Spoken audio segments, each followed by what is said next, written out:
भगवान, बारिश को भी तो आज ही आना था। पता नहीं कहाँ होगी मेरी बच्ची, कहीं किसी मुसीबत में ना फंस जाए। अरे कौन आया है, देखती हूँ, शायद अनिका होगी।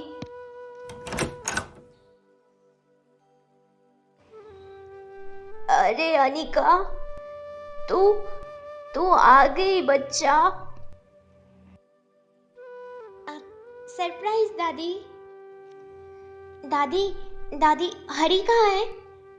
आप उन्हें मत बताना, हम खुद ही उनके कमरे में चले जाते हैं। ऐसा कौन करता है? अनिका, तुम बिना बताए ही हॉस्टल से क्यों आई? अगर तुम्हें कुछ हो जाता तो? अरे दादी, कुछ नहीं होता। आप बताओ, हरी कहाँ है? मुझे ना उन्हें सरप्राइज देना है। हर्ष तुम्हें ढूंढने तुम्हारे पीछे गया है। तू बैठ, एक बार मैं उसे फोन करके बता देती हूँ कि तू घर पहुँच गई। खामखा परेशान हो रहा होगा। क्या दादी, हरी को पता है मैं घर आ रही हूँ? हाँ बेटा। हेलो। हाँ दादी, अनिका घर आ गई क्या? मैंने तो हर जगह पता कर लिया, पुलिस को भी इन्फॉर्म कर दिया। अरे बेटा, एक बार सुन तो ले। अनिका घर आ गई। क्या सच में दादी? सुभाष, 8 साल हो गए लेकिन अनिका का कुछ पता ही नहीं चला है। और अनिका अब 18 साल की भी हो चुकी है और वसीयत के मुताबिक अब सारी प्रॉपर्टी अनिका के नाम हो जाएगी।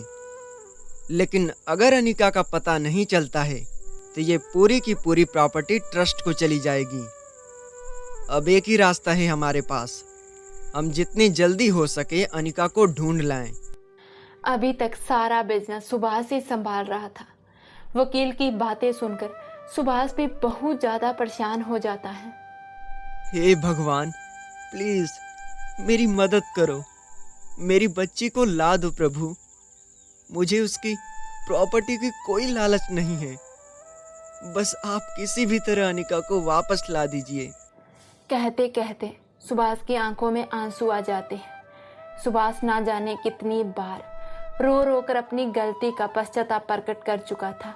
उसका एक भी दिन ऐसा नहीं था कि वो अनिका को याद नहीं किया हो। आज इतने सालों में मेरी याद कैसे आ गई?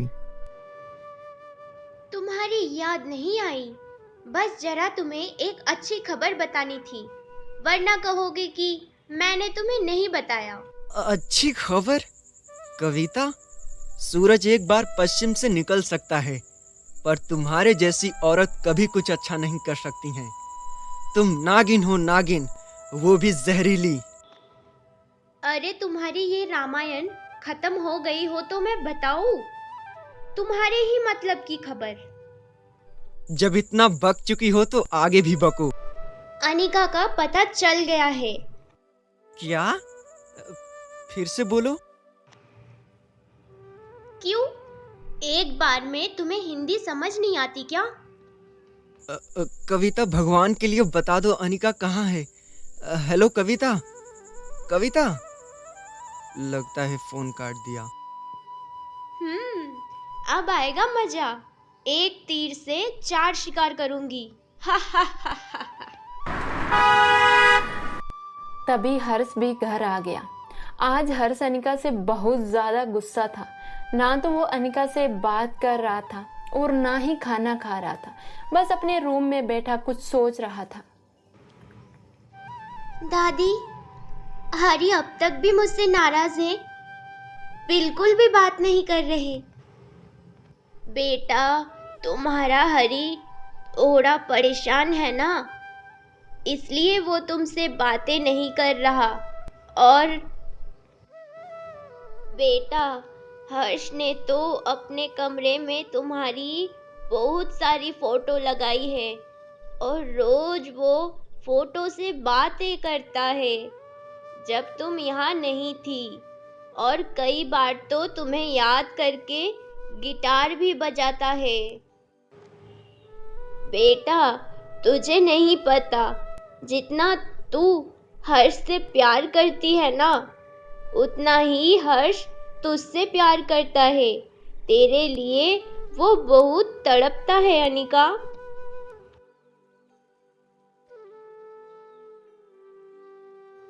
हर्ष जी, क्या आप हमसे नाराज हैं? ओहो, हर्ष जी। आज हर्ष को पहली बार लगा कि उसकी मोहब्बत मुकम्मल होती जा रही थी। आज वही हर्ष है, पर आज अनिका वो अब पहले वाली अनिका नहीं थी, जो अबोध बच्ची थी, जो हर्ष को प्यार करती थी। पर उस समय उसके प्रेम के मायने उसके लिए बहुत ही अलग थे। उस समय अनिका का प्रेम एक मासूम बच्चे की तरह था, पर आज अनिका हर्ष को प्रेम करने वाली प्रेमिका बन चुकी थी। हर्ष, लगता है अब इस घर में जल्दी ही शहनाइयाँ बजने का समय आ रहा है। नहीं दादी, पहले तो अनिका की पढ़ाई पूरी होने दो। जब तक वो अपना मास्टर्स नहीं कर लेती तब तक तो कम से कम नहीं दादी। और दादी, इस बार तो अनिका की पहली रैंक आई है। बड़े बड़े मैगजीन में भी अनिका की फोटो आ रही है। अगर अब हम उस पर शादी का बर्डन डालेंगे तो आगे पढ़ाई पर अच्छे से ध्यान नहीं दे पाएगी, क्योंकि एक तो अभी वो छोटी है, दूसरा मैं अनिका को एक मजबूत और अपने पैरों पर खड़ी हुई लड़की के रूप में देखना चाहता हूँ। हाँ, तब तक तू बुढ़ा हो जाएगा और मैं स्वर्ग सिधर जाऊंगी। और तेरे बच्चे को कब खिलाऊंगी? अरे, तो मैं कौन सा कह रही हूँ कि तू आज ही अनिका से शादी कर ले, और पढ़ाई तो शादी के बाद भी हो जाएगी। मैं तो इतना चाहती हूँ कि बस इस घर में अनिका अब तेरी दोस्त के रूप में नहीं, बल्कि इस पूरे घर की बहू के रूप में अधिकार से रहे। बेटा, हर रिश्ते को एक नाम की भी जरूरत होती है। अभी तक अनिका एक बच्ची थी, लेकिन अब वो जवान हो गई है, और अब वो इस घर में अगर सिर्फ दोस्त की हैसियत से रहेगी तो तुम्हारे और उसके रिश्ते पर उंगलियां उठने लगेगी। और बेटा, हम किस किस को समझाते फिरेंगे? हर्ष, मैं तुम दोनों की भलाई के लिए ही ऐसा कह रही हूँ, और स्पेशली अनिका के लिए। वो मासूम बेमतलब में ही जमाने की उल्टी सीधी बातों का शिकार बनेगी। अच्छा चल, बहुत प्रवचन हो गए, अब तू भी आराम कर, और मैं भी जरा अभी सत्संग में होकर आती हूँ। अब तो दादी की वो सारी बातें हर्ष को सोचने पर मजबूर कर दी थी। अभी तो सिर्फ तुमने अपने पहले प्रेम को महसूस करना सीखा है अनिका। अनिका, मेरा वादा है तुमसे, तुम्हारी इस मासूमियत को तुमसे कभी जुदा नहीं होने दूंगा। तुम्हारी आने वाली जिंदगी को मैं अपनी मोहब्बत से इतना महका दूंगा कि तुम अपने पिछले सारे गम भूल जाओगी। अरे ओ हर्ष बेटा, पंडित जी आ गए हैं। पंडित आ गए? पर क्यों दादी? अरे बेटा, कल मैं सत्संग गई थी ना, तो मैंने तुम दोनों की शादी के बारे में पंडित जी से अच्छा मुहूर्त पूछा, तो उन्होंने बोला कल वो घर पर आकर ही सब कुछ बता देंगे। पर दादी, इस बारे में अनिका को पता है? हाँ बेटा, अनिका को तो मैं कल ही बता दिया था, और शायद वो अब तक तैयार भी हो गई होगी। पर बेटा, तू तो घर पर नहीं था ना, इसलिए तुझे कल बता नहीं पाई। माँ जी, सदी शुभ मुहूर्त तो आज से 1 महीने बाद का है। नहीं नहीं पंडित जी, अभी का ही बताओ आप। ये तो बहुत लेट हो जाएगा फिर। तो फिर एक मुहूर्त और है जो 2 दिन बाद है। उसके बाद में कोई मुहूर्त नहीं है 1 महीने तक। यही सही रहेगा। हेलो प्रियल।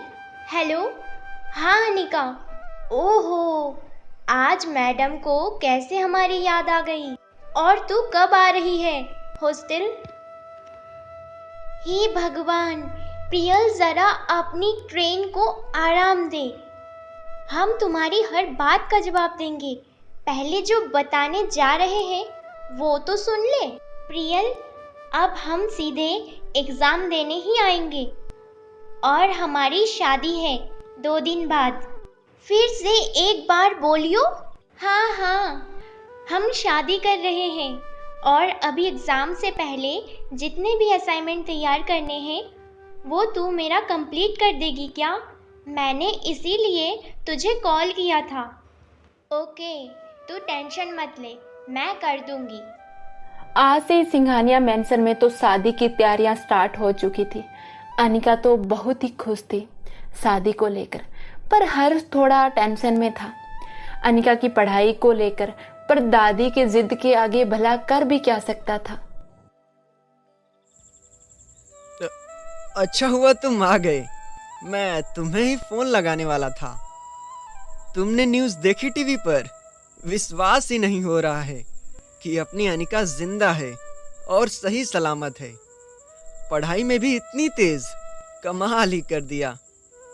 पहली रैंक लाई है। अब वकील साहब, मुझे तो विश्वास ही नहीं हुआ जब मैंने अनिका की फोटो देखी। तो आज मैं इसी सिलसिले में आपके पास आया हूँ और मैं चाहता हूँ कि आप और मैं, हम दोनों ही हर्ष सिंघानिया के पास उससे मिलने चलते हैं और मैं अनिका के पैर पकड़कर उससे माफ़ी भी मांग लूँगा और उसकी अमानत उसे सौंप दूंगा। हाँ, तुम सही कह रहे हो सुभाष। और वैसे भी अनिका 18 साल की तो हो गई और अब तक तो शादीशुदा भी है। तो वसीयत के मुताबिक हमें उसकी सारी प्रॉपर्टी और बिजनेस उसको सौंप देना चाहिए।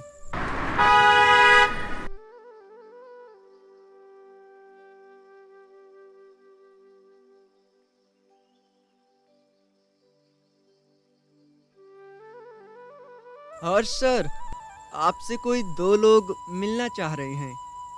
वो कह रहे हैं कि आपसे बहुत अर्जेंट काम है। ठीक है, भेज दो, पर उनकी अच्छे से तलाशी जरूर कर लेना। कौन है हर्ष? पता नहीं दादी, पर कह रहे हैं कि जरूरी काम है।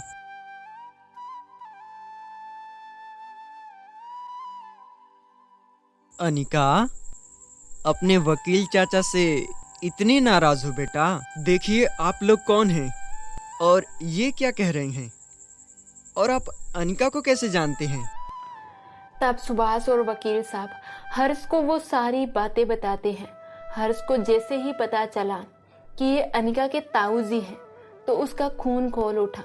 उसे अनिका की कही हुई वो सारी बातें याद आ गई जो अनिका ने आज से वर्षों पहले बताई थी कि उसके ताऊ ताई ने ही उसके मम्मी पापा को मारा था। अनिका, तुम अंदर जाओ। अनिका बिटिया, मुझे माफ कर दो मेरी बच्ची। दूर हो जाइए हमसे। अब आपका ये कौन सा नया नाटक है? और खबरदार जो आप उसके पास भी फटके। आप जैसे इंसान को तो जेल में होना चाहिए कि जिसने अपने सगे भाई और भाभी का खून करवा दिया। मिस्टर सिंघानिया, आप सही कह रहे हैं। मैं तो बस अनिका के मिलने की प्रतीक्षा कर रहा था कि उसकी अमानत उसे सौंपकर अपने पापों का प्रायश्चित कर सकूं। हाँ, ये सही है कि अपने भैया और भाभी की तरक्की से मुझे जलन होती थी और मैं कैसे भी करके उनकी दौलत हड़पना चाहता था। पर यकीन कीजिए, मैंने उन्हें मरवाया नहीं है। हाँ, ये प्लानिंग मेरी नहीं थी अपने भैया को मरवाने की। ये प्लानिंग तो मेरी पत्नी और मेरे साले की थी, जो मुझे बाद में पता चला। मैं तो बस उनकी दौलत और बिजनेस को हड़पना चाहता था, पर उन्हें मारना नहीं चाहता था। हो सके तो अनिका बेटा, अपने इस अभागे ताऊ को माफ कर देना। और मिस्टर सिंघानिया, मेरी पत्नी ममता और उसका भाई गगन अब शांत नहीं बैठेंगे। अब वो अनिका को जरूर नुकसान पहुंचाएंगे। सो प्लीज आप अनिका का ध्यान जरूर रखिएगा। पर अभी मेरा तो उन दोनों के साथ कोई कांटेक्ट नहीं है।